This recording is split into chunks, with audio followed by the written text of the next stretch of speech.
Sa ibang balita, patas na investigasyon daw ang panawagan ng lider at mga miyembro ng Socorro Bayanihan Service Incorporated sa Surigao del Norte.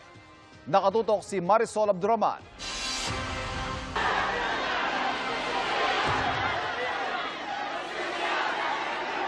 Ito raw ang panawagan ng Socorro Bayanihan Services Incorporated o SBSI sa mga kinauukulan. Bata, matanda, hindi na napigilan ng mga kasapi ng bayanihan ang maging emosyonal dahil anila sa panghuhusga sa kanila. Ang tanging hiling nila, patas na investigasyon. Sa gitna ng pagiging emosyonal, halos himatayin pa si Sr. Aguila.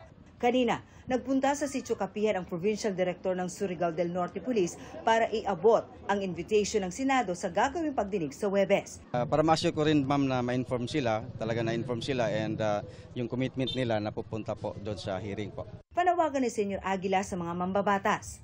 Sana po dito na lang sa amin yung Senate inquiry kasi dito naman yung issue dito sa amin sa Kapihan para sila mismo isa sa mga tao na magtanong sila yung mismo yung mga tao yung personal na lang ma-imbestiga rito. Pinapirma rin ng PNP ang 10 pulis na nag-absence without leave o nag-awol. Meron na raw dismissal order ang mga ito. Malapit naman ako sa pamilya ko, ma'am. Dito yung pamilya ko.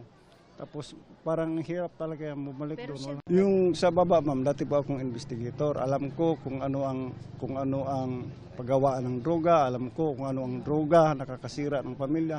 Pero kung ganyan nga po, ma'am, nga may negatibo akong makikita, ako na mismo. Yung mga maling gawain, ma'am, kung ganyan man, kung may makita man ako dito, ako na mismo bababa.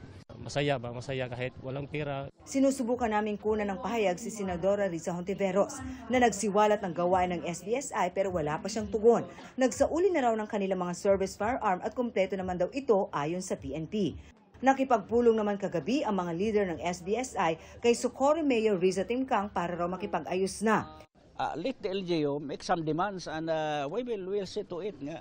Halimbawa nila, sabi nila, sana wala na yung mga yung parang kuan dito. Wala na yung gate. Walang problema.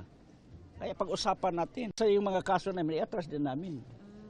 Kaya both sides may mga kaso na finahil. Sabi niya, ano nating magawa, nandoon daw sa Senado. Kinumpirma ni Timkang ang kanilang pag-uusap at sinabing hindi raw basta-basta ang hiling ng grupo, kaya hindi pinagbigyan. Para sa GMA Integrated News, Marisol Abduraman, nakatuto 24 oras.